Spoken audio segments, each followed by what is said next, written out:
Assalamualaikum warahmatullahi wabarakatuh.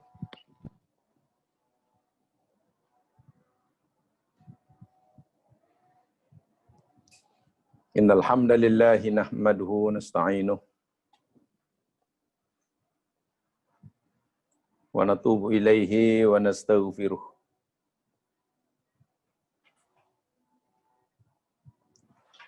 Wa na'udzu billahi min syururi anfusina wa min sayyiati a'malina. May yahdihillahu fala mudilla lahu wa may yudlil fala hadiya lahu.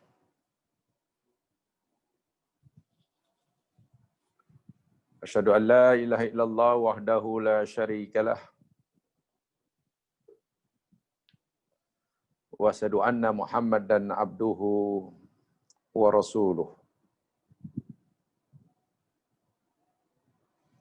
Allahumma salli ala Muhammad wa ala ali Muhammad.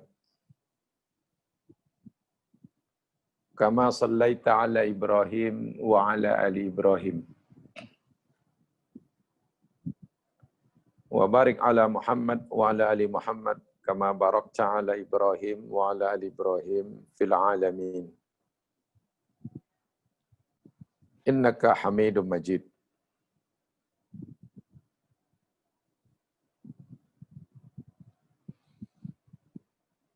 Bismillahilladzi la yadurru ma'asmi syai'un fil ardi wala fis sama' wa huwas sami'ul alim.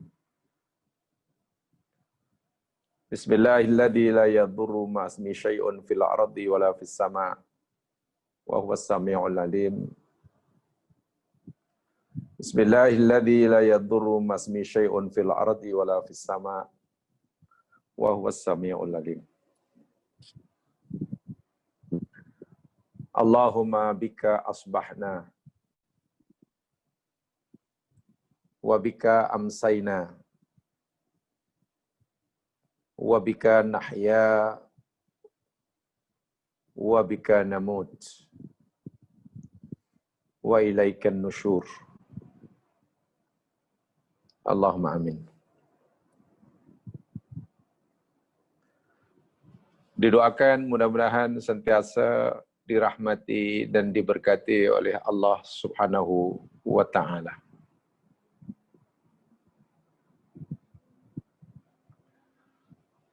Muslimin muslimat jamaah yang dirahmati Allah sekalian. Insyaallah pagi hari ini kita akan teruskan siri tadabbur kita Surat Yunus, dan kita akan pelajari sama kali ini ayat yang ke-59.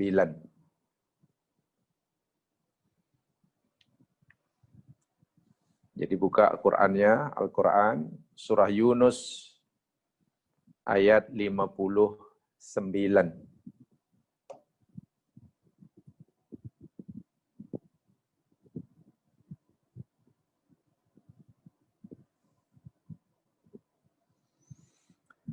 A'udzu billahi minasyaitonir rajim. Qul ara'aytum ma anzalallahu lakum mir rizq faja'altum minhu haraman wa halalan. Qul Allahu adina lakum am 'alallahi taftarun. Yang bermaksud, katakanlah wahai Muhammad, apa pendapatmu? Beritahu aku.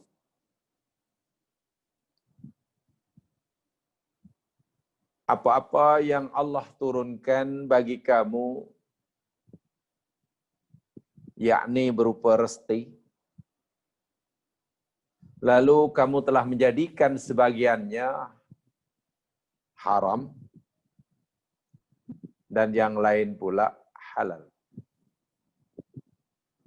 Katakanlah, tanyakan olehmu wahai Muhammad pada mereka, Allahu adina lakum. Ini asalnya Allahu. Ada dua hamzah. Satu hamzah istifham, kedua hamzah wasal.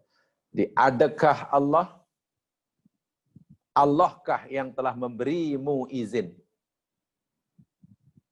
Atau Allah mengizinkan bagi kamu? Am 'alallahi taftarun? Atau kamu mereka kebohongan atas nama Allah? Satu. Saya ingin kaitkan ya mas sekalian, ini ayat yang serupa dengan ayat ini, yang senada dengan ayat ini, sebenarnya banyak. Saya ulangi, ayat-ayat dalam Al-Quran yang maksudnya lebih kurang dengan ayat ini, bukan satu ini sahaja. Mari kita lihat ayat yang lain. Saya berikan satu contoh. Di dalam surah An-Nahl. Coba lihat surah An-Nahl. Ayat yang ke-116. Surah yang ke-16.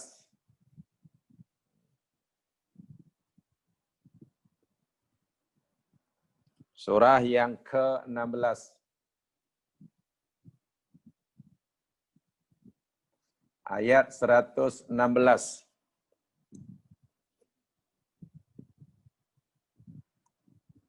Allah Subhanahu wa taala berfirman,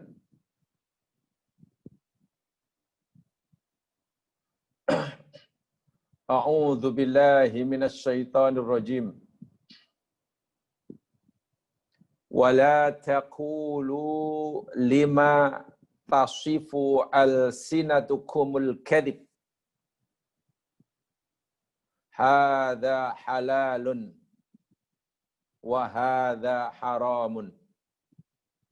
Litaftaru 'ala Allahil kadhib. Innal ladzina yaftaruna 'ala Allahil kadhib la yuflihun. Yang bermaksud, dan janganlah kamu mengatakan, jangan kamu berpendapat, jangan kamu berfikir, menetapkan satu ketetapan hukum. Lima alsinatukumul kadhib. Bagi apa yang lidah-lidah kamu, mana ucapan kamu, memberi sifat akannya al-kadhiba dengan penuh kebohongan. Jangan kamu berkata dengan perkataan yang bohong dengan ucapan kamu. Ucapan bohong itu Allah kata, hadza halal wa hadza haram. Ini halal, ini haram. Ikut selera kamu. Ikut kehendak kamu. Litaftaru 'ala Allahil kadhib. Karena kamu hendak mengada-adakan kebohongan. Mereka kebohongan atas nama Allah. Innal ladzina yaftaruna 'ala Allahil kadhib la yuflihun. Sesungguhnya orang-orang yang mengada-adakan, yang mereka kebohongan atas nama Allah itu, la yuflihun. Mereka tidak berjaya. Subhanallah. Jamaah yang dirahmati Allah sekalian, selepas Allah Subhanahu wa taala menceritakan pada kita panjang lebar dalam ayat sebelumnya. Yani Allah menunjukkan, menegakkan adillah al-aqliyah. Dalil-dalil akli ala itsbatil wahyi war risalah. Dalil-dalil logik akal tentang kebenaran adanya wahyu yang Allah turunkan kepada hamba-Nya yang dipilih, akan kebenaran kerasulan, kenabian seorang hamba-Nya yang terpilih dengan bukti-bukti akliyah. Karena mereka mungkin dengan bukti nakli mereka tidak mau menerima, maka Quran menggunakan dalil akal, dan itu kita telah pelajari dalam ayat sebelumnya. Coba perhatikan. Maka dalam ayat ini Allah menyebutkan, memberitahu kepada kita tentang perangai, perbuatan orang-orang yang ingkar akan wahyu, yang ingkar akan kerasulan. Satu lagi perangai buruk mereka, jenayah akidah besar yang mereka lakukan. Apa dianya? At-tahlil wat-tahrim. Tepatnya, tahlilu ma harramallah wa tahrimu ma ahallallah. Ini jenayah yang sangat besar. Jenayah mereka itu ialah tahlilu ma harramallah, menghalalkan apa yang Allah haramkan, wa tahrimu ma ahallallah, dan mengharamkan apa yang Allah halalkan. Kedua-duanya sama-sama dosa besar. Allah kata benda ini halal, lalu mereka mengharamkannya. Allah kata benda ini haram, lalu mereka menghalalkannya. Ini jenayah akidah yang sangat besar. Ia termasuk dosa syirik. Ia termasuk dosa syirik. Kenapa ia dosa syirik? Sebab jamaah sekalian, at-tahlil wa tahrim haqqun lillahi wahdah. Menghalalkan sesuatu atau mengharamkan sesuatu, menetapkan hukum bahawa benda ini halal atau benda ini haram adalah haqqun lillahi wahdah. Adalah hak Allah semata. Hak Allah semata-mata.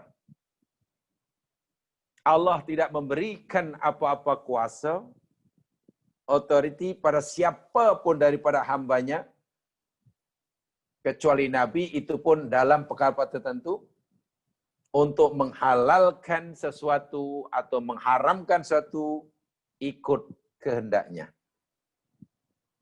Ikut kehendaknya. At-tashri'ul mutlaq lillahi wahdah. Mensyariatkan hukum, menetapkan hukum, syarak, bukan syarak, itu adalah hak mutlak Allah Subhanahu wa taala sahaja. At-tahlilu wa tahrimu haqqun lillahi wahdah. Jamaah rahimakumullah. Al-Quran sangat tegas dalam masalah menghalalkan atau mengharamkan. Sangat tegas. Al-Quranu yushaddidu fi mas'alati tahrimil halal wa tahlilil haram. Quran, syariat yang sangat tegas dalam masalah menghalalkan yang haram atau mengharamkan yang halal. Ini penting sekali untuk kita fahami sama. Sehingga la yajuzu li ahadin ayuharrimal halal wa yudayyiqu 'ala an-nas ma wassa'a Allahu 'azza wa jalla. Tidak harus bagi seseorang, maknanya haram, tidak harus bagi seorang untuk mengharamkan apa yang Allah halalkan, sehingga ia menyempitkan sesuatu yang Allah lapangkan. Yang Allah lapangkan. Ala gharari ma fa'alal musyrikun fil jahiliyah. Itu adalah satu perangai orang musyrik jahiliyah. Dan itu adalah salah satu penyesatan yang dilakukan oleh iblis dan syaitan. Oleh iblis dan syaitan. Sebelum saya uraikan lebih panjang, Abdullah bin Abbas radhiyallahu anhuma telah berkata, memberikan komentar terhadap perangai jahiliyah yang satu ini. Man arada, ini kata Ibnu Abbas, man arada ayya'rifa dalalatal arabi fil jahiliyah, sesiapa sahaja yang ingin mengetahui akan kesesatan orang musyrik jahiliyah, falyaqra qaulahu ta'ala, hendaklah ia membaca firman Allah Subhanahu wa taala surah Al-An'am ayat 140. Saya ulangi. Ibnu Abbas atau Abdullah bin Abbas radhiyallahu anhuma pernah berkomentar, pernah berkata, man arada ayya'rifa dalalatal arab fil jahiliyah falyaqra qaulahu ta'ala. Al-An'am 140. Siapa sahaja yang ingin mengetahui kesesatan orang musyrik jahiliyah, hendaklah ia membaca firman Allah surah Al-An'am 140. Di mana bunyi ayat tersebut? A'udzu billahi minasyaitonir rajim. Qad khasiral ladzina qatalu an auladahum safaham bighairi ilm wa harramu ma razaqahumullahu iftira'an 'ala Allah qad dallu wa ma kanu muhtadin. Qad khasiru, sungguh telah merugi, alladzina qatalu auladahum, orang-orang yang mereka membunuh anak-anak mereka,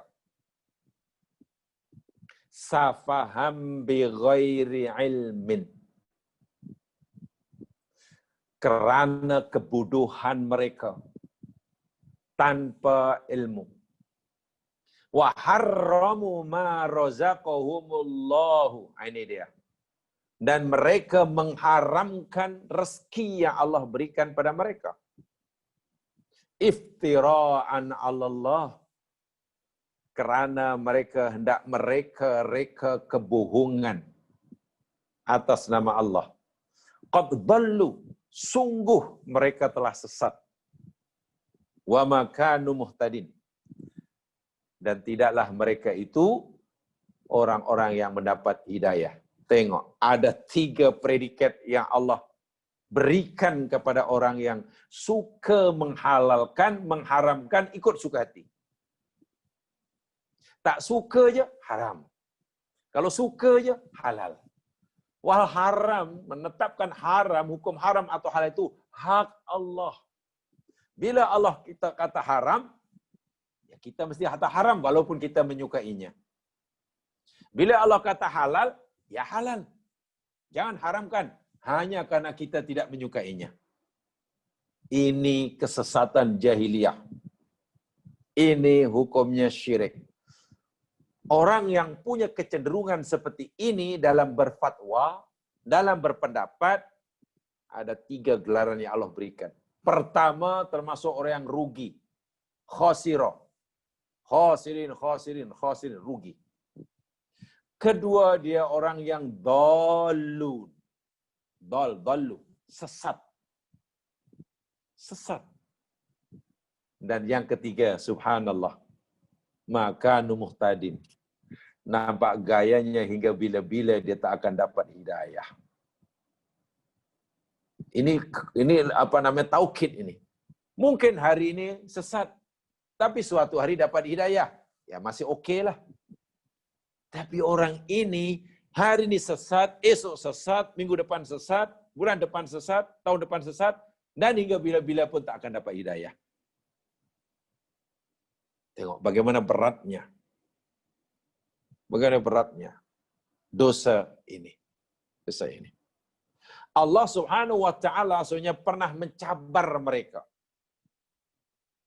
Orang-orang kafir, musyrik yang punya perangai seperti ini.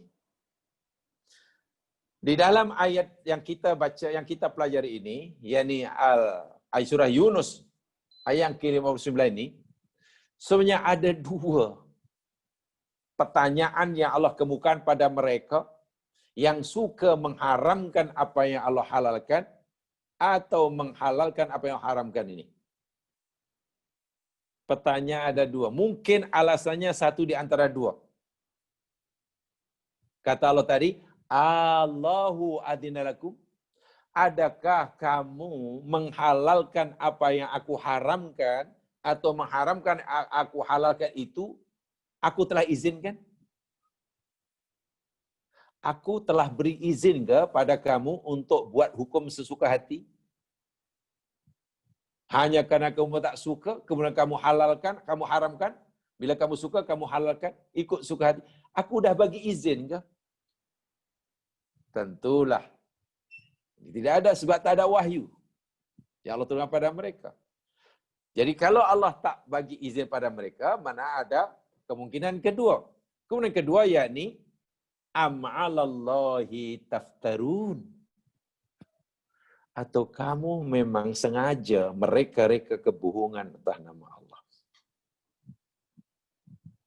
Dan pasti mereka ini dua-dua lah. Pertama, tak dapat izin, Allah tidak benarkan, itu betul. Kedua, mereka telah melakukan kebohongan atas nama Allah Subhanahu wa taala. Sebab itu Allah tanya, pasti mereka punca mereka melakukan ini pasti salah satu daripada 2 itu atau dua-dua sekali. Lalu Allah munaqashah dengan mereka. Allah coba istilahnya berdialog dengan mereka. Orang-orang yang punya kecenderungan mudah sekali menghukum haram tanpa dalil dan mudah sekali menghukum halal juga tanpa dalil. Jadi ikut nafsu. Ikut nafsu. Allah pernah dalam Al-Quran ada semacam dialog antara Allah dengan mereka. Lihat firman Allah Subhanahu wa taala dalam surah Al-An'am. Lagi sekali surah Al-An'am 144. 144.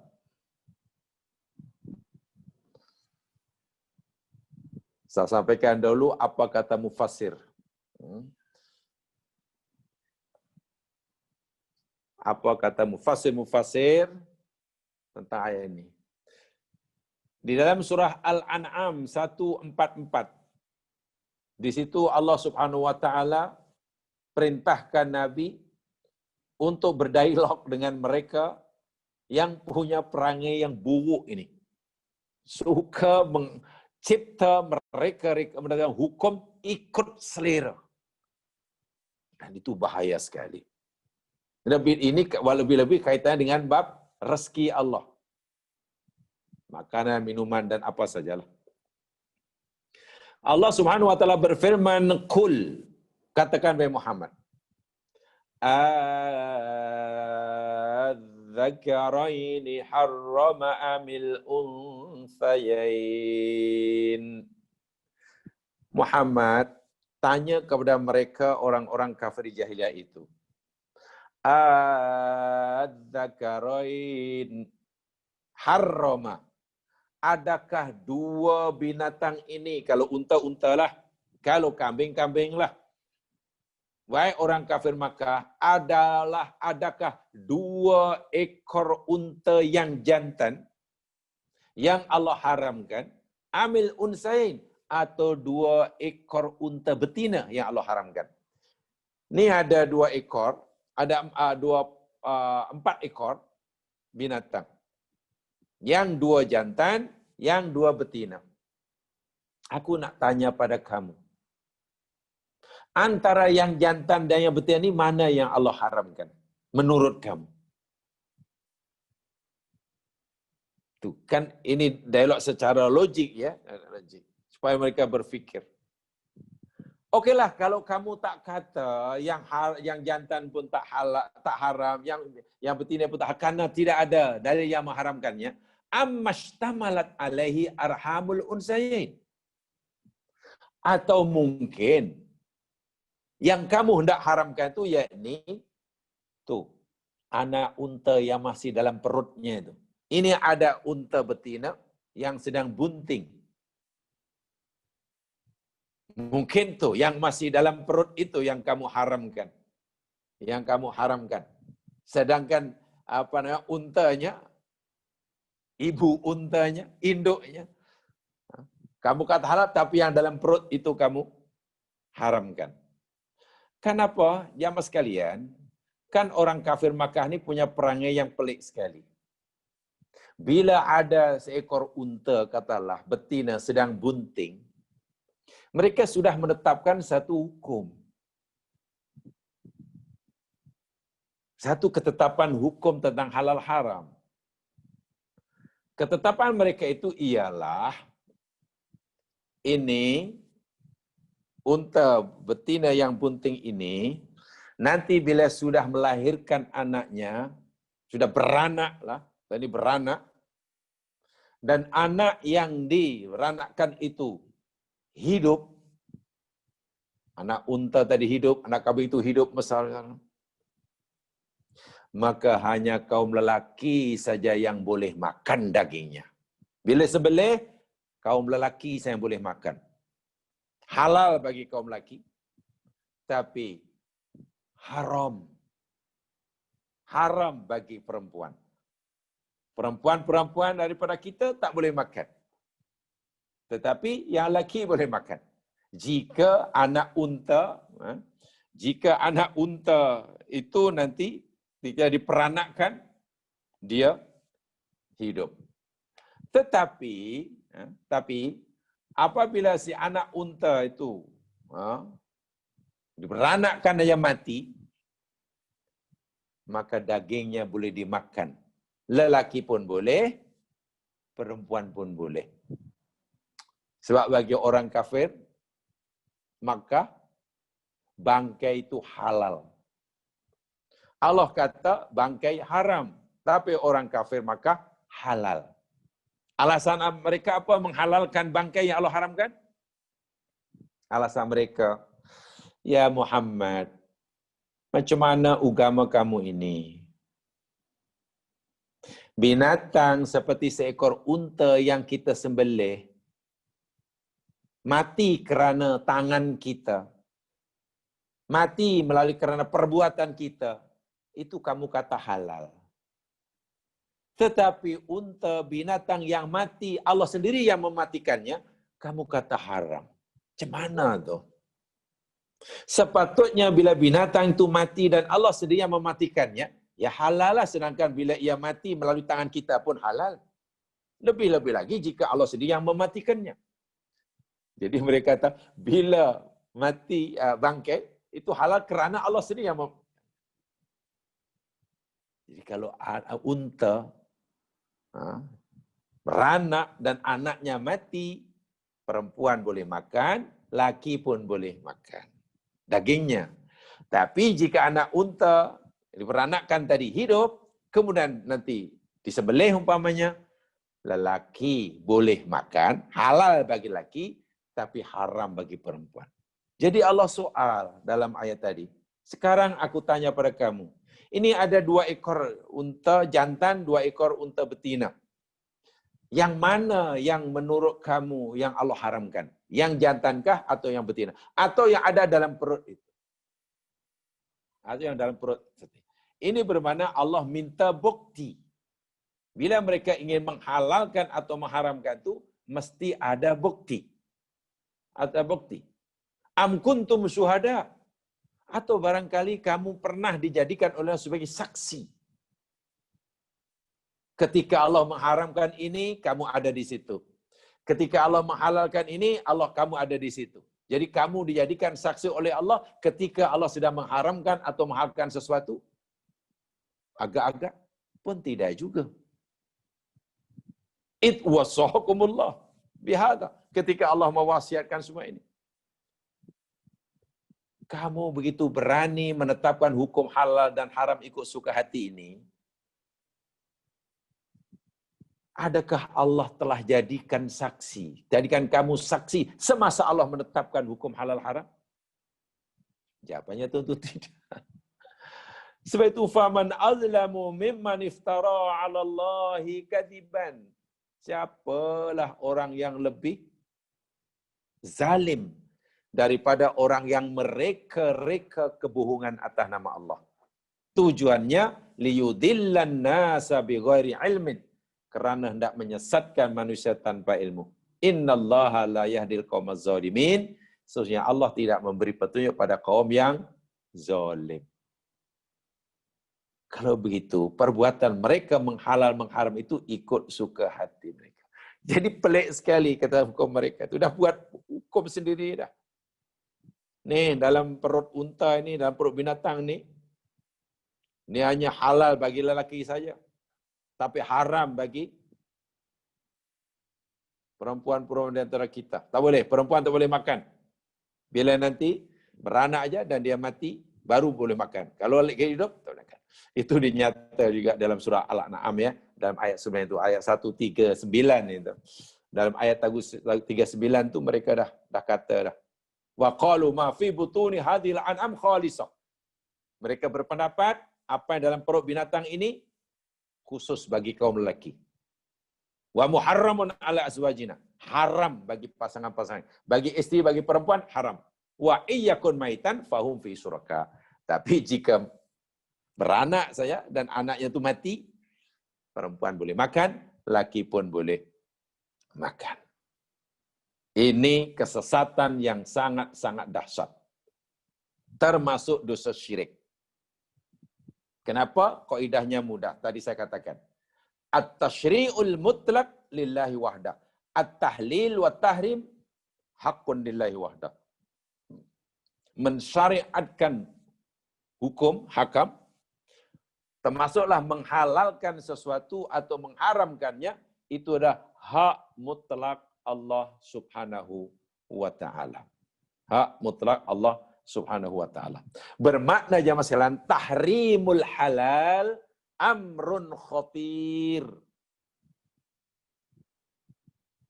Mengharamkan apa yang Allah halalkan, atau sebaliknya lah, mengharamkan apa Allah halalkan, atau menghalalkan apa yang Allah haramkan, itu adalah amrun khatir. Perkara yang sangat-sangat serius dalam agama. Sangat serius bahayanya lah maksudnya. Sangat-sangat serius, sangat bahaya. Karena ini adalah dosa syirik. Ini adalah ajakan seruan syaitan. Seruan syaitan. Saya ingin membacakan sebuah hadis qudsi. Riwayat Muslim. Rasulullah sallallahu alaihi wasallam bersabda,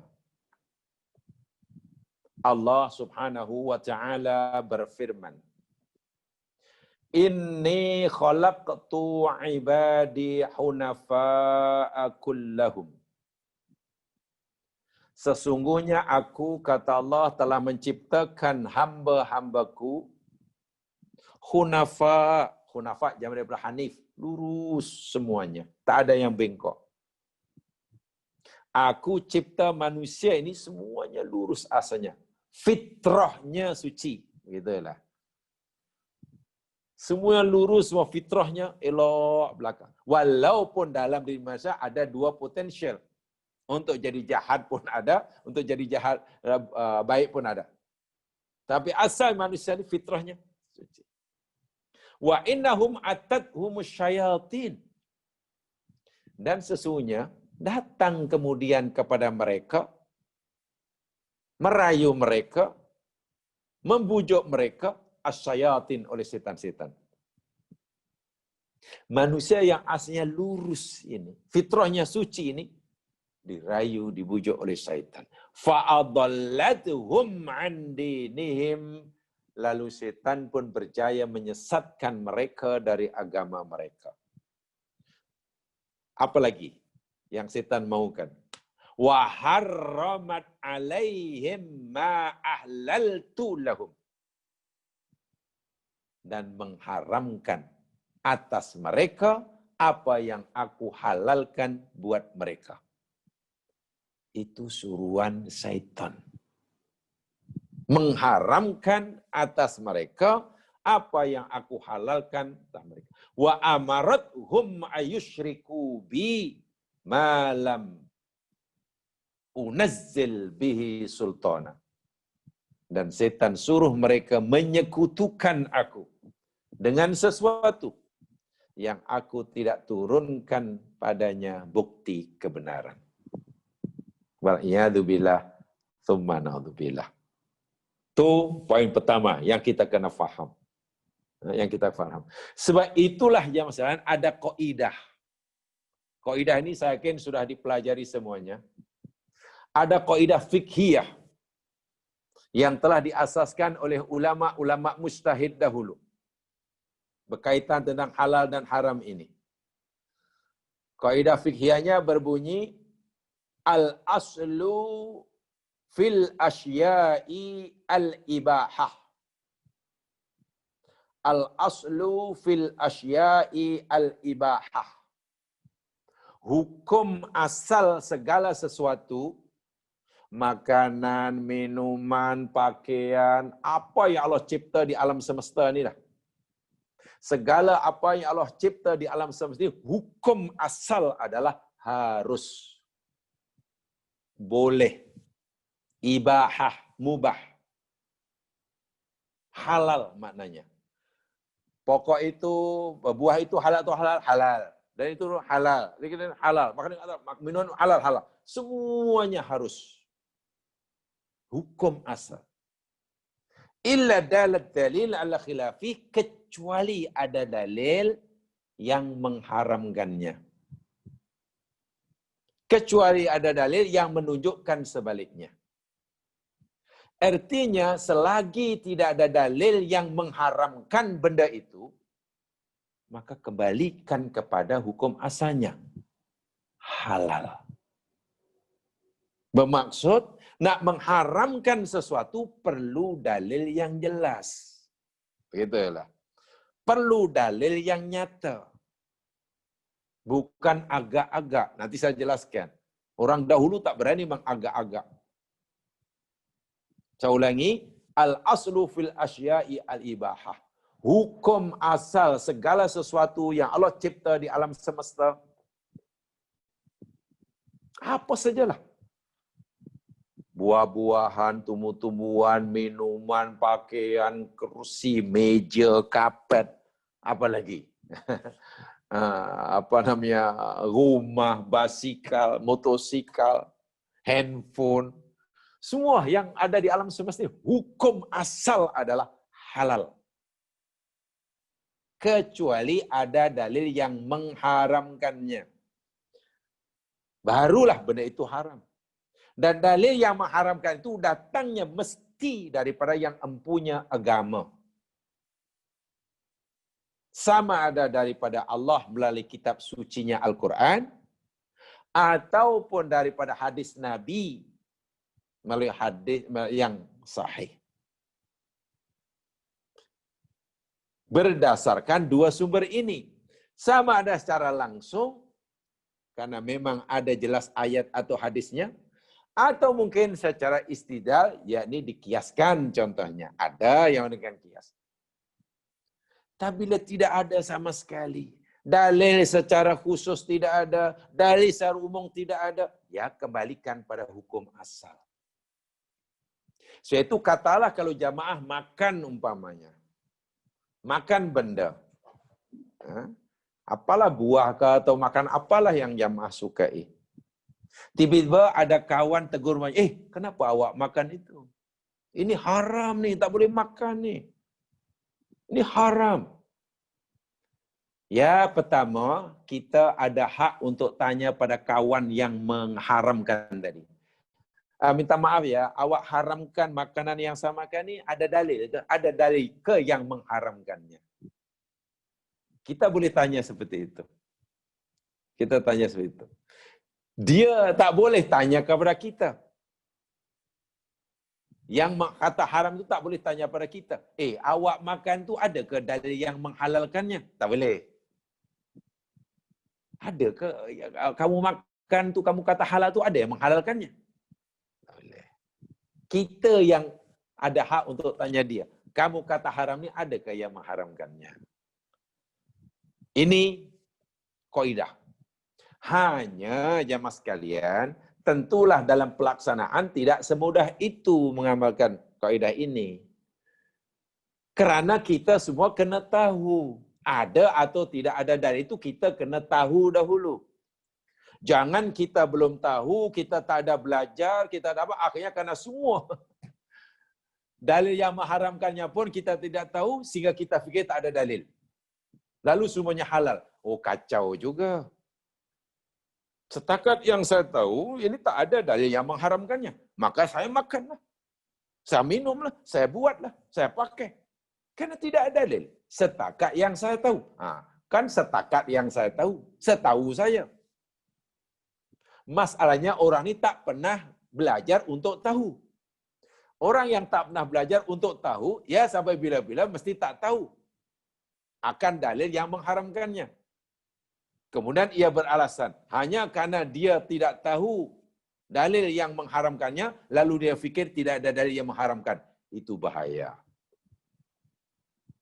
Jadi, kaidah fikah tadi memang betul. Tetapi untuk mengamalkannya, rupanya tidak semudah itu. Jangan kita tak tahu apa-apa, lalu kata, karena tidak ada dalil yang mengharamkannya, menurut aku tidak tahu, jadi halal. Tidak boleh. Itu perlunya belajar. Belajar. Itu dalam masalah benda. Masalah ciptaan Allah. Apa sajalah. Itulah semua. Semua. Katakan saja, halal semuanya. Kecuali yang diharamkan. Mafhumnya, bermakna benda-benda dalam hidup ini, makanan, minuman, pakaian, tempat tinggal, peralatan, perhiasan, jumlah yang halal jauh lebih banyak daripada yang diharamkan. Itulah. Yang diharamkan mesti sedikit. Sebab semuanya asalnya halal. Kecuali yang diharamkan. Tengok bagaimana mudahnya jadi memeluk agama Islam. Ini berbeza dengan kaidah masalah ibadah. Kalau dalam masalah ibadah, terbalik. Yakni, al-aslu fil ibadati at-tahrim. Atau ada dalam kaidah yang al-aslu fil ibadati at-tawakkuf walittiba. Hukum asal ibadah, amal ibadah, nak buat itu, nak buat ini dengan niat ibadah. Yang kita yakini itu amal ibadah. Mau zikir ke, mau solat ke, mau puasa ke, mau apa sajalah. Yang kita yakini itu amal ibadah yang tujuannya kita ingin takarrub kepada Allah Subhanahu wa taala. Nah, amal-amal ibadah ini hukum asalnya semuanya adalah tidak boleh. Semuanya adalah haram. Semuanya kita mesti mengambil sikap tawakuf. Tawakuf itu ya berhentilah, diam dirilah. Selagi tidak ada dalil yang menyuruhnya. Masya Allah. Dalam bab ibadah, jangan buat. Selagi tidak ada dalil yang menyuruhnya. Bila sudah ada dalil yang menyuruhnya sudah jelas, barulah ittiba, ikut arahan tadi. Puasa. Puasa itu kan ibadah. Hukum asalnya puasa ini haram. Kita tak boleh buat. Kecuali yang disuruh. Kecuali ada suruhan. Kenapa awak puasa bulan Ramadan? Yalah, karena ada suruhan. Mana dalilnya? Nih. Kutiba alaikumusiyam kama kutiba. Oh, ya. Kalau begitu, boleh. Apa pasal awak hari ini puasa? Puasa itu kan ibadah. Iyalah, ibadah. Ada ke suruhannya? Ada. Kenapa? Kan hari ini hari Isnin. Kan Nabi menyuruh kita ini, dari hadisnya ada. Oh, iya. Hari Isnin, jadi aku dilahirkan. Boleh. Kenapa awak ini hari ini puasa? Puasa itu kan ibadah. Jangan suka-suka tahu yang melakukan ibadah. Apa puasa pula hari? Ya, hari ini kan hari Khamis. Hari Khamis kan Nabi ada hadisnya, suruh kita hari Khamis, karena Khamis jadi hari di mana amal kita diperlihatkan kepada Allah. Oh, ada. Jika ada dalil, teruskan. Tapi pertanyaannya, Anda nak puasa, niat puasa, sempena 1 Januari. Sempena 1 Januari. Ada tak dalil berpuasa, perintah agama, melakukan puasa. Puasa itu yakni ibadah. Sempena 1 Januari. Yang dunia istighfar sebagai tahun baru. Itu kata dunia, majoriti dunia ya, bukan kata Islam. Wah, esok saya awak puasa. Sebab fadilatnya besar ini, sempena tahun baru. Kenapa begitu? Ya, sebab malaikat kena tukar buku. Kita dilarang melakukan ibadah seperti itu. Tidak boleh. Niat puasa sempena 1 Januari tidak boleh. Kerana tidak ada yang menyuruhnya. Bagaimana jika sekiranya 1 Januari itu jatuh hari Isnin? Jangan niatkan sempena 1 Januari. Niatkan sempena hari Isninnya. Paham? Paham ya? Habis bagaimana kalau 1 Januari tidak jatuh hari Isnin? Tidak jatuh hari Khamis? Tapi kita nak puasa juga. Ya bolehlah kita puasa, tapi niatnya bukan sempena 1 Januarinya. Apa niatnya? Kebetulan pula selama ini katalah orang itu sudah puasa selang-seli. Puasa Nabi Daud. 1 hari puasa, 1 hari buka, 1 hari puasa, 1 hari buka. Begitu kan? 30 September ia puasa. 31 Desember dia tidak puasa. 1 Januari puasa. 2 Januari puasa. Begitulah. Jadi kalau orang itu sudah berselang-seli seperti itu, maka bolehlah ia berpuasa kerana itu tadi. Tapi bukan karena 1 Januarinya. Sebenarnya ini kerana dia telah mengamalkan puasa secara berselang-seli tadi. Tapi bagaimana kalau dia bukan sempena Isnin? Karena bukan hari Isnin. 1 Januari bukan hari Khamis. Katakanlah 1 Januari bukan kerana dia puasa telah berselang-seli, kebetulan jatuh 1 Januari kena puasa. Tak ada niat apa-apa. Boleh puasa tapi niatnya puasa mutlak. Sudah puasa. Puasanya macam mana? Malam tadi kata semenjak malam tadi, Masya Allah, daripada malam tadi saya belum makan. Ini sudah pukul 9 umpamanya. Atau sudah pukul 10. Sudah pukul 10. Belum makan, belum minum. Rasa-rasa nak makan pun taklah lapar sangat. Nak minum pun tak haus sangat. Tak apalah. Kalau itu saya puasalah. Kalau itu saya puasalah. Terus puasa hari itu. Walaupun tidak niat daripada malam hari. Teruslah. Sampai petang baru Langsung tak ingat hari itu 1 Januari kah atau tidak kah atau apa? Karena dianya karena apa? Karena tadi dari malam tadi saya belum makan sampai tengah hari pun masih tak lapar. Tak apa kalau itu puasa lah. Puasa seperti ini ya ini hukumnya harus. Jadi ini di sinilah kena fahamnya tuh. Sebab mungkin ada orang berpuasa 1 Januari puasa, nanti akan berbeza-beza hukumnya. Bagi yang puasa 1 Januari karena jatuh pada hari Senin sempena hari Seninnya, dapat pahala. Bagi puasa yang 1 Januari sempena hari Khamis karena jatuh hari Khamis, dapat pahala. Bagi puasa yang jatuh pada 1 Januari karena orang itu dah membiasakan puasa selang-seli, kebetulan 1 Januari, yakni dia kena puasa karena semalam 31 Desember dia tak puasa. 30 Desember puasa, 31 tak puasa, 1 Januari kena puasa, 2 Januari tidak dapat pahala. Atau bagi orang yang tengah hari hingga tengah hari belum makan daripada malam hari, lalu fikir-fikir, tak apalah kalau itu hari puasa lah. Tinggal setengah hari lagi sampai petang, dapat pahala. Tapi jika yang kelima katalah, kenapa awak puasa hari ini? Lah, hari ini kan 1 Januari. Hari puasa sempena 1 Januari. Tahun baru. Maka ia berdosa. Tengok. Nah, di sini kena faham betul.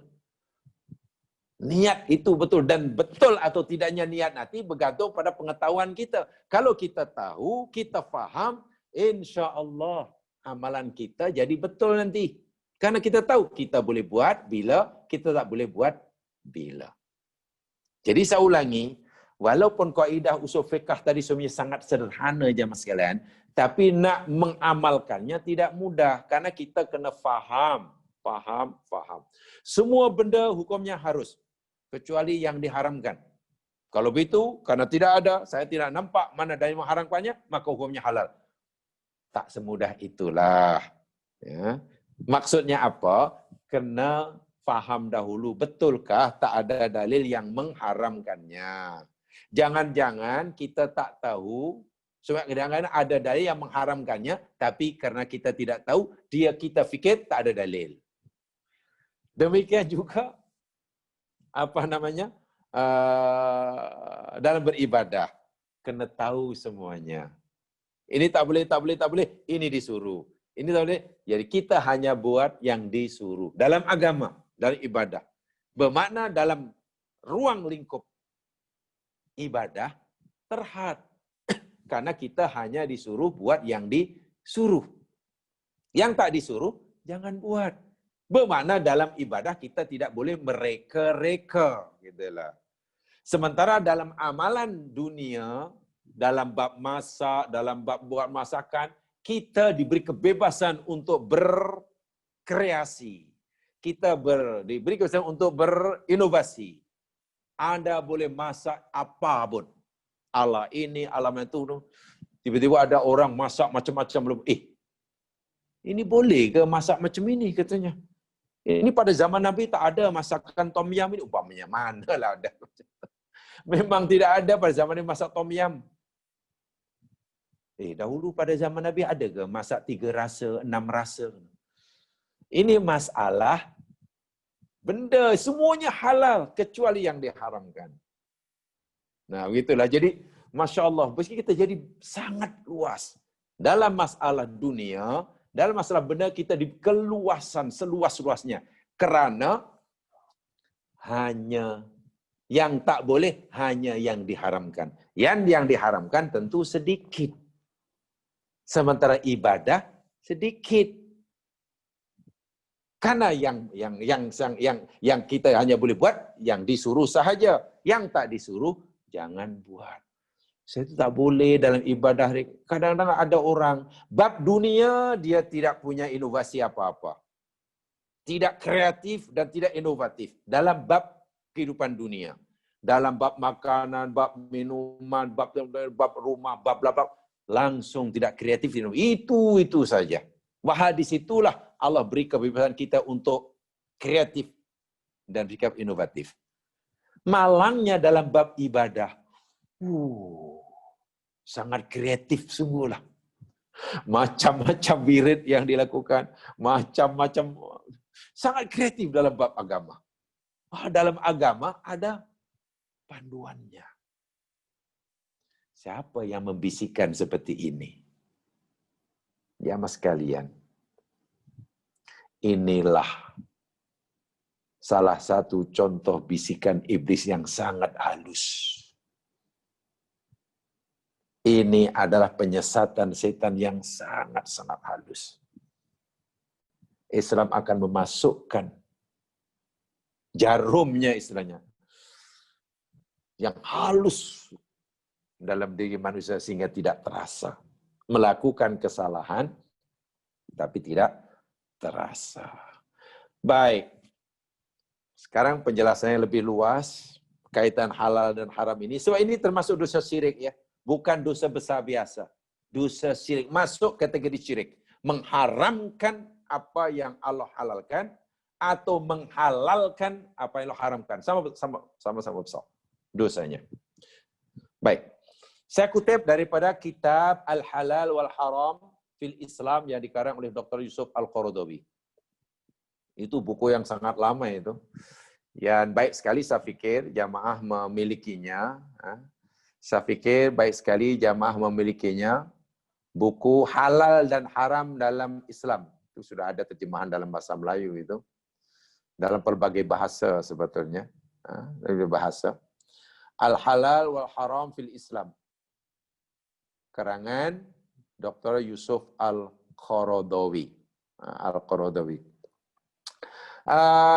Di dalam kitab beliau mengutip begini.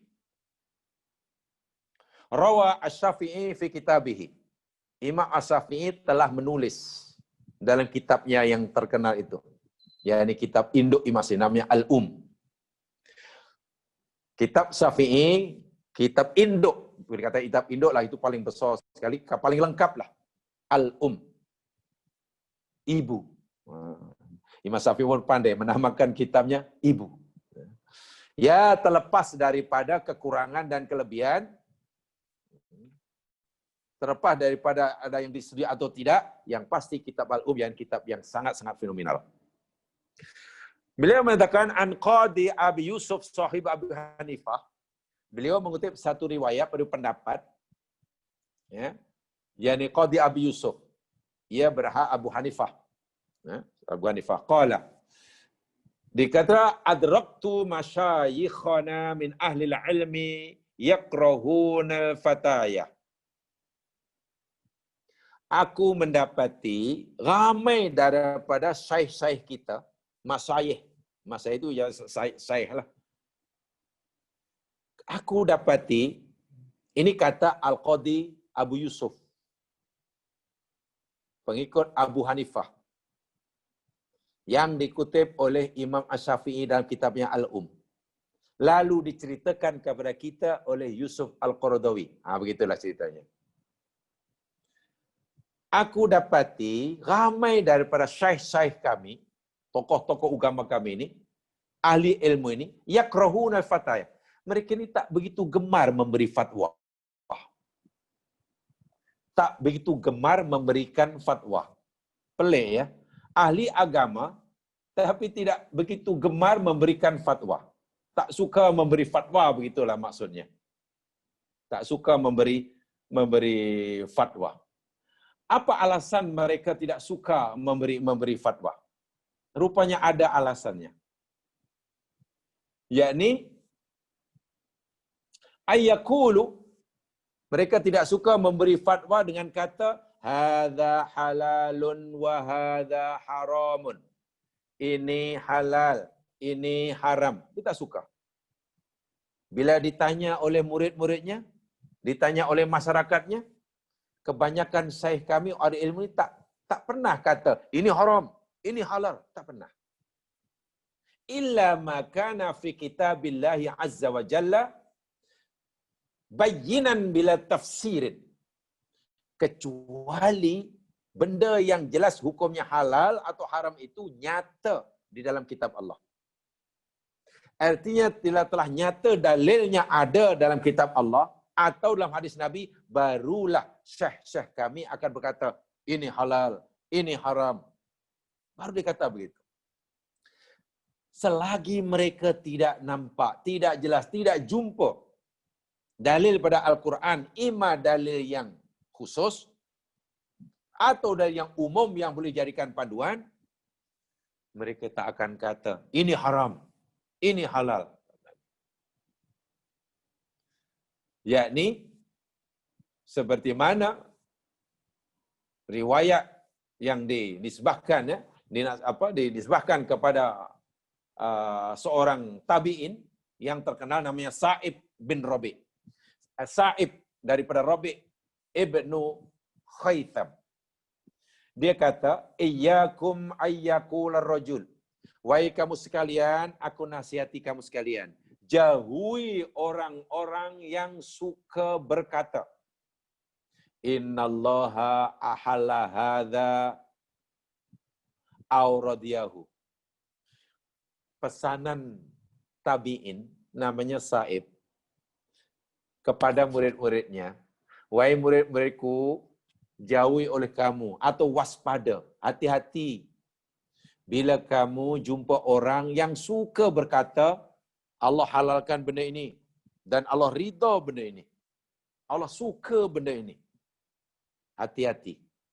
Fayaqulullahu lahu, sedangkan Allah berkata kepadanya, lam uhilla hadza wa lam urdih. Aku tak pernah halalkan benda itu dan aku tak pernah ridha akan.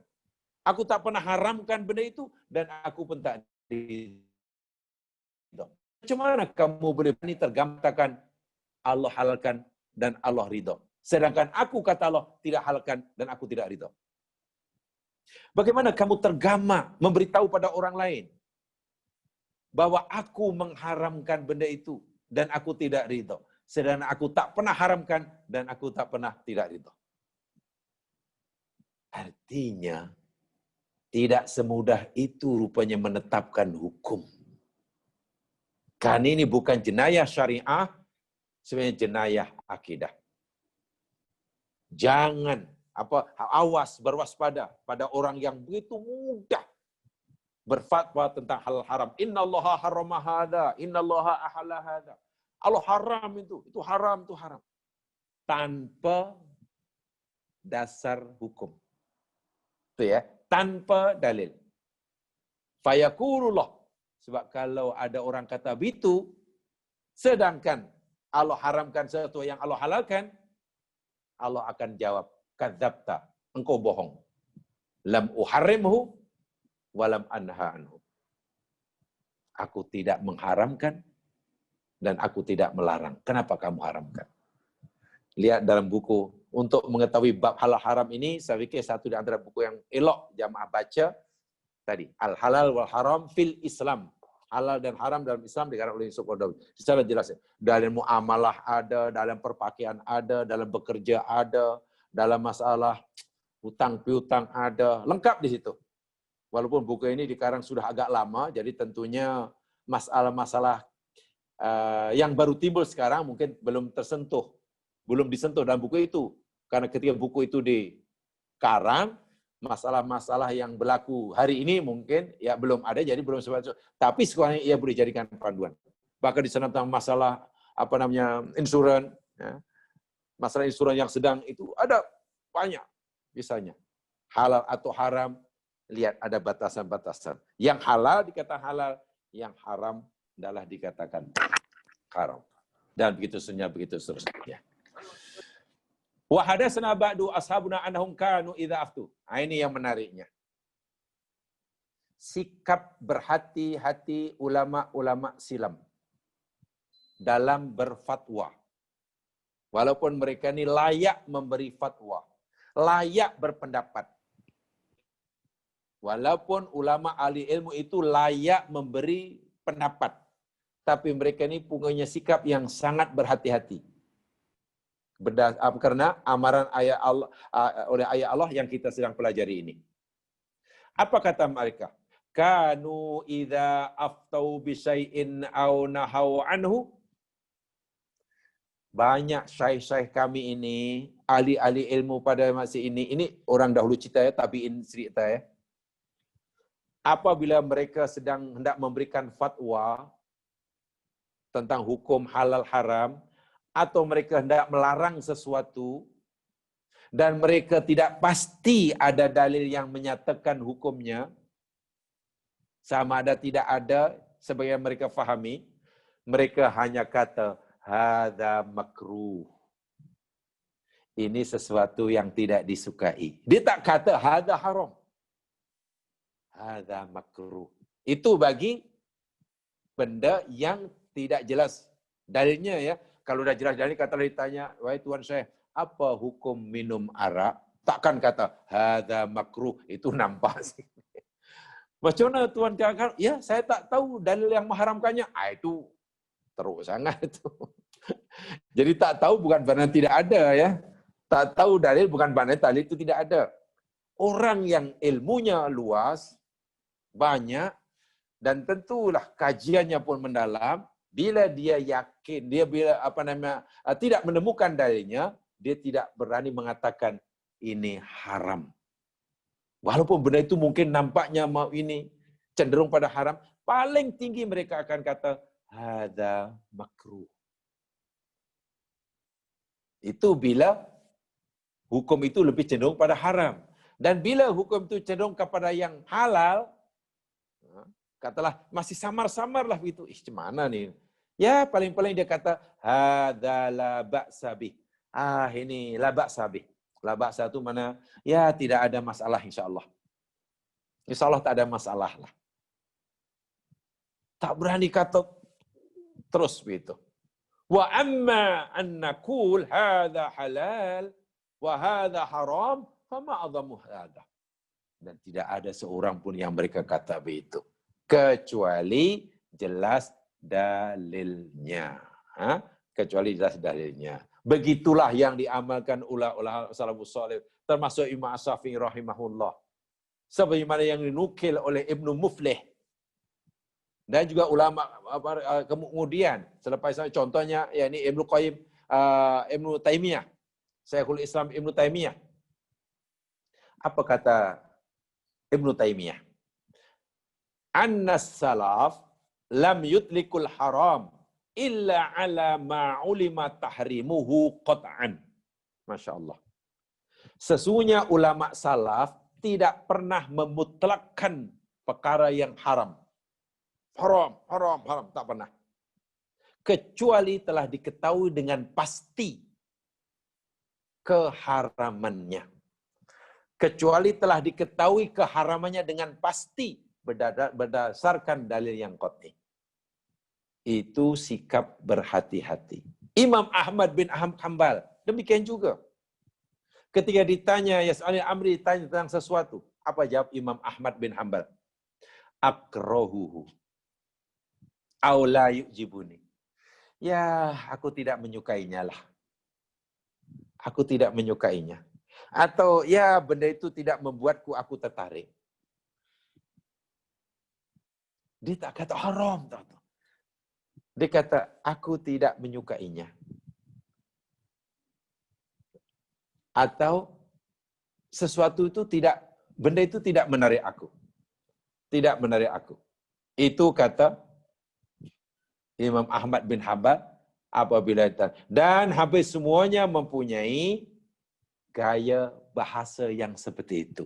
Ini dengan syarat ya, belum diketahui atau tidak diketahui dalilnya. Atau mereka belum mengetahui dalilnya. Mungkin ada, tapi sepanjang pengetahuan mereka, ilmu mereka yang tidak sedikit itu, mereka belum mengetahui, mereka hanya akan kata, aku tidak menyukainya.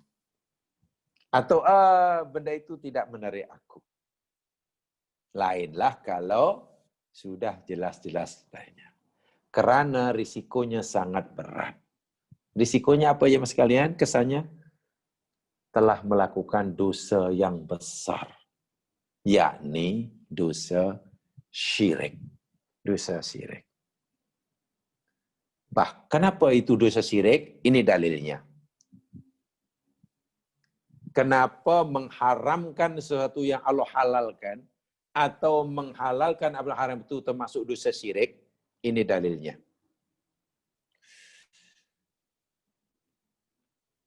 Allah Subhanahu wa taala Rasul sallallahu alaihi wasallam Rasulullah sallallahu alaihi wasallam telah bersabda dalam hadis yang diriwayatkan oleh Imam Tirmizi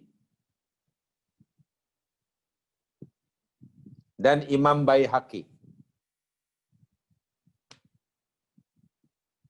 Imam Nasiruddin Albani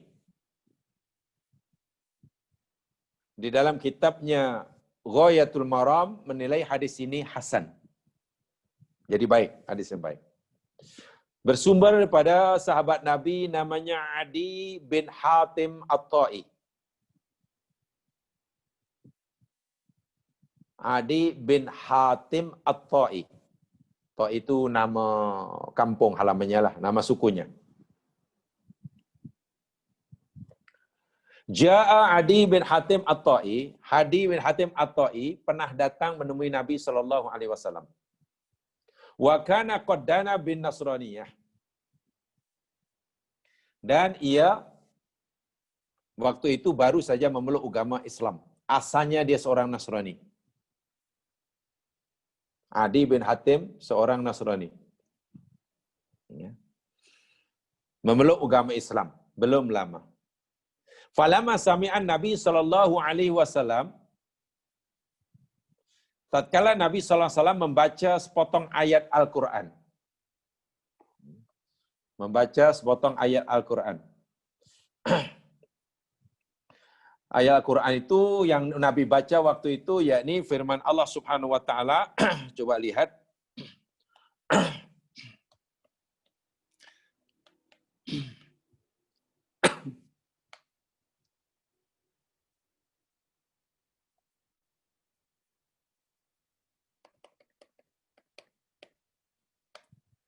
Firman Allah Subhanahu wa taala di dalam surah At-Taubah. Coba lihat surah At-Taubah ayat 31. Ini saya ulangi ya.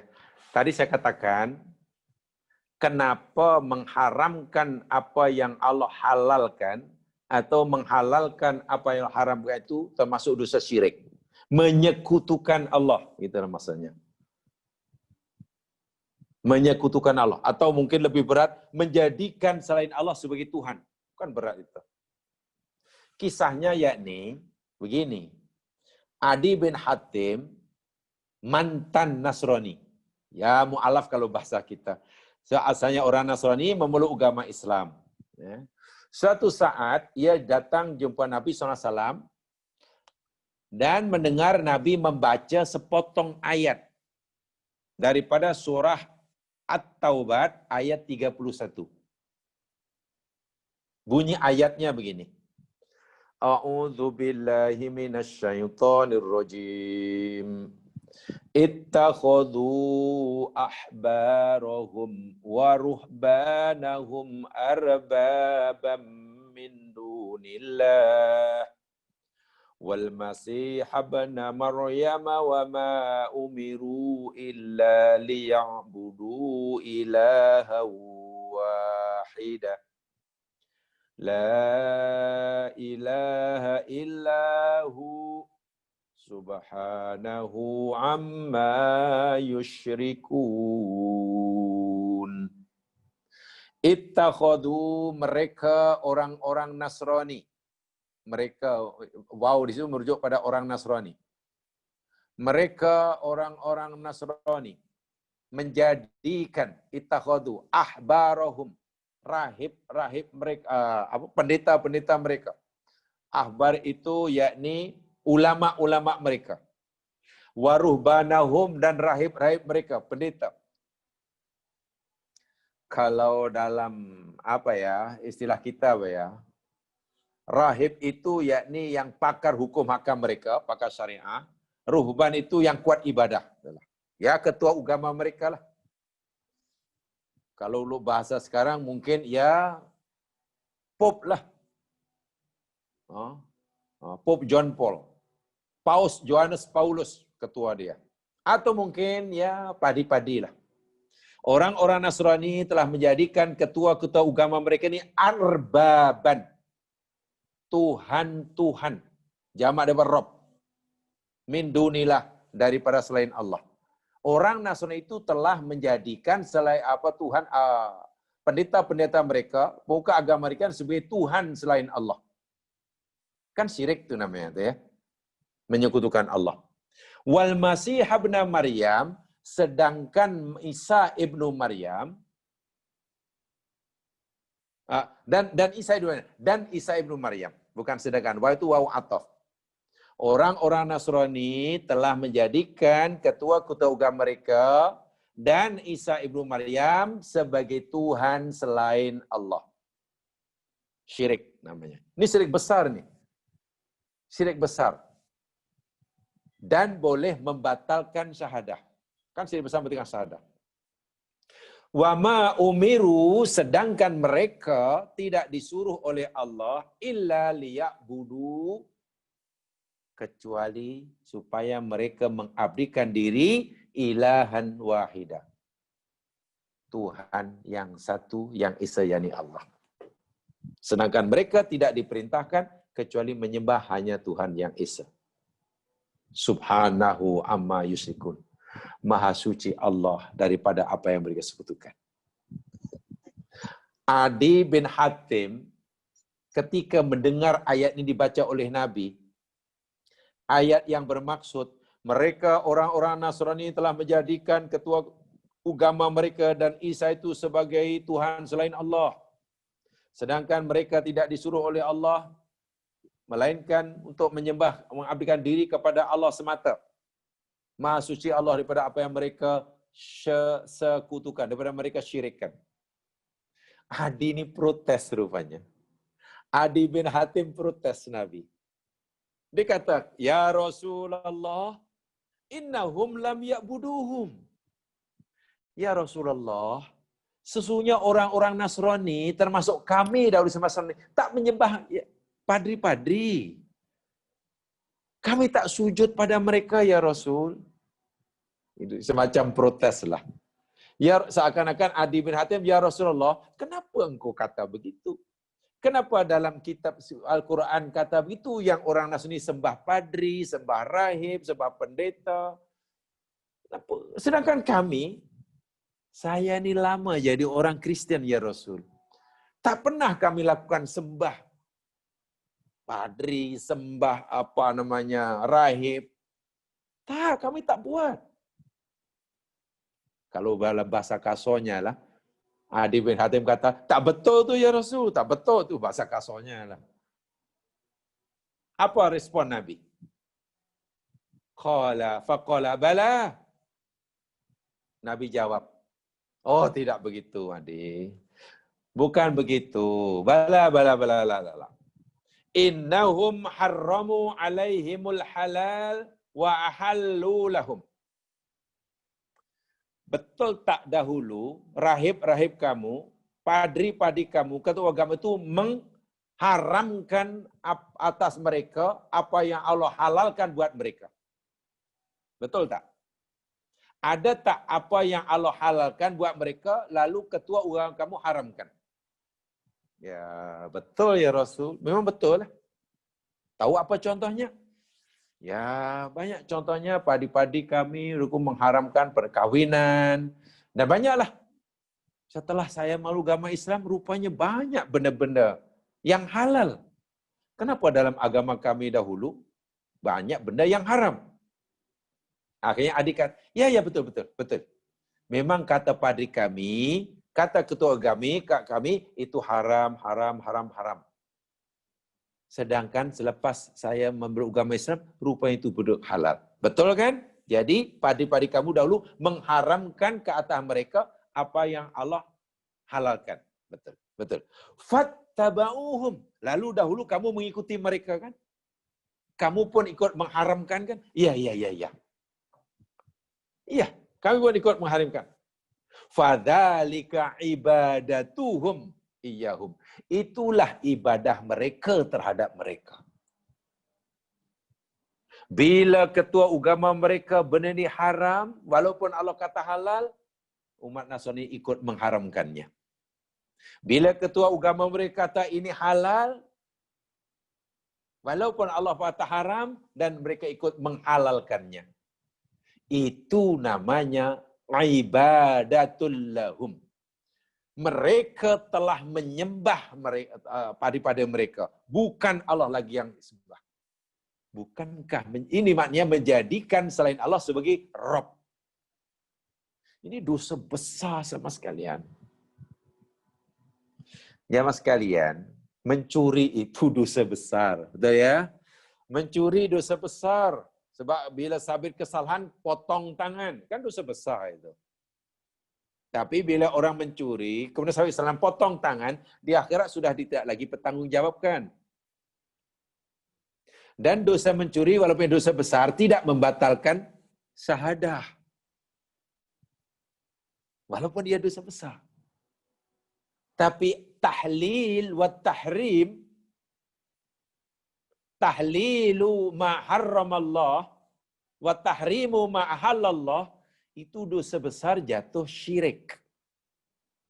Bahkan Quran melalui Nabi SAW, penjelasan Nabi SAW, telah menyamakan perbuatan seperti ini sama dengan telah menjadikan selain Allah sebagai Rabbun. Bahaya sungguh. So itu kita faham sekarang. Jika ulama-ulama yang mujtahid, Imam Abu Hanifah, Imam Malik, Imam Syafi'i, Imam Ahmad bin Hanbal, Imam An-Nawawi, Syekhul Islam, Imam Ibn Taimiyah, Izzuddin Abdissalam, Ibnu Qayyim, dan banyak lagi lah Imam Zaid. Mereka ini dinyatakan dalam ucapan mereka diriwayatkan kepada kita, jika mereka tidak jelas dalilnya tentang inilah masalah benda-benda inilah, tentang haramnya, mereka paling tinggilah mereka melakukan hukum hanya ini akrahu dzalik, aku tidak menyukainya, atau innahu la yu'jibuni. Ini masalah rezeki yang Allah turunkan. Kalau dalam masalah agama mereka semua faqih. Dalam masalah ibadah semuanya faqih. Mereka tidak akan buat, mereka tidak akan fatwa, mereka tidak akan suruh pengikut-pengikutnya untuk melakukan amal ibadah tanpa ada dalil. Itu sudah sangat jelas sekali. Itu sudah sangat jelas sekali. Sehingga betul-betul agama yang diamalkan oleh ulama mujtahid dahulu jamaah sekalian, benar-benar agama yang kemiripannya dengan yang diajar oleh Nabi itu sangat tinggi. Gitulah. Saya tak kata 100% sama ya. Saya tidak kata 100% sama cara beragama, pemahaman agama yang difahami ulama-ulama soleh. Kata Imam Madhab itu 100% sama dengan fahaman Nabi. Saya tak kata begitu. Sebab itu nampaknya berlebihan. Saya hanya mengatakan, fahaman ulama-ulama mujtahid ini dengan ilmunya yang Masya Allah, belajar agama daripada kecil lagi, kitab Quran dihafalnya dan difahami, hadis Nabi dihafalnya dan juga dimengerti, istihad. Mereka ini orang-orang yang sebenarnya paling mirip pemahaman agamanya dengan Rasulullah. Kan gitu ya. Sungguh pun begitu, bila mereka nak melakukan fatwa berkaitan dengan halal haram dan tidak jelas haram atau halalnya, paling tinggi mereka hanya kata inni akrahu dzalik, innahu la yu'jibuni. Kenapa? Karena ayat inilah. Karena ini. Sehingga ya mas sekalian, ini menarik sekali ini ya. Kalau kita pelajari sama.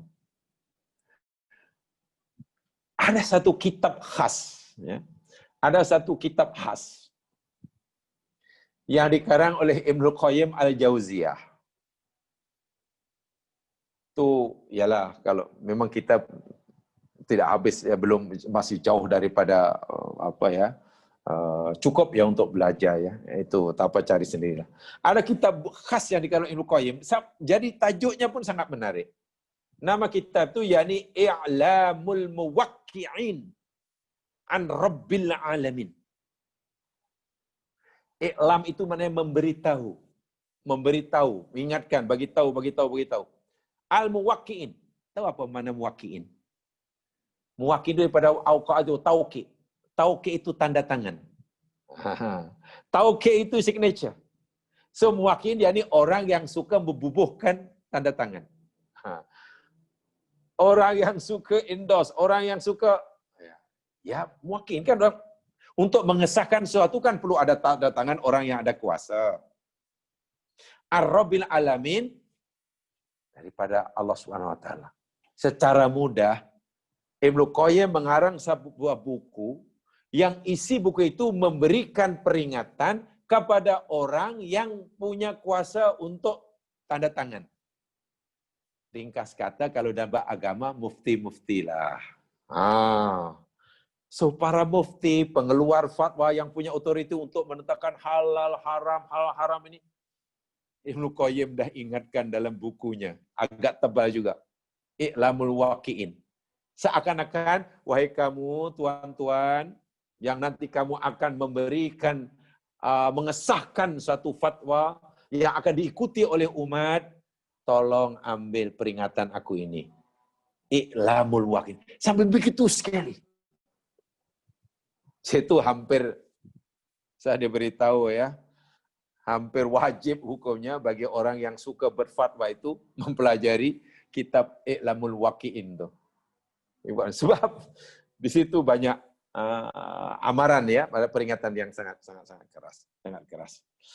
Ya Mas sekalian, saya hanya sempat menyampaikan kaidah-kaidah umum, pemahaman umum dari ulama silam terhadap ini dan bahayanya mengharamkan ikut suka hati. Saya belum kaitkan dengan keadaan kita semasa kita ini, insya-Allah, dan juga sebab-sebabnya. Insya-Allah nanti kita akan sambung ayat ini, karena ini bagi saya sangat penting ya, sangat penting untuk kita fahami, apalagi sekarang, karena yang tidak punya otoriti sama sekali pun mudah sangat mengharamkan, menghalalkan. Dalam bab agama pandai-pandai mengareka-reka. Bab agama sangat inovatif, sangat kreatif. Hal itu salah. Tapi dalam masalah dunia yang Allah beri keluasan, malah macam itu juga. Mudah menghukum haram dalam bab dunia, tapi mudah menghukum wajib dalam masalah ibadah. Ini pahalanya lebih, ini fadilatnya lebih, ini itu bahaya sekali. Ya, itu sangat amrun khotir dasarnya, perkara yang sangat serius sekali. Walau bagaimanapun, ya boleh dihilangkan sedikit-sedikit, asal kita tahulah serba sedikit tentang agama kita yang bersumber daripada dua, Al-Quran dan hadis Nabi, tentu dengan penjelasan-penjelasan daripada ulama-ulama dahulu yang mewarisi ilmunya buat kita.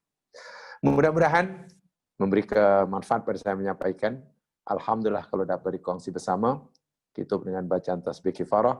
Subhanakallahumma wa bihamdika asyhadu an la ilaha illa anta astaghfiruka wa atubu ilaik. A'udzubillahi minasyaitonir rajim. Wal 'ashr innal insana fi khusr illa alladziina aamanu wa 'amilus shalihat wa tawashaw bil haqq wa tawashaw bis sabr. Assalamualaikum warahmatullahi wabarakatuh.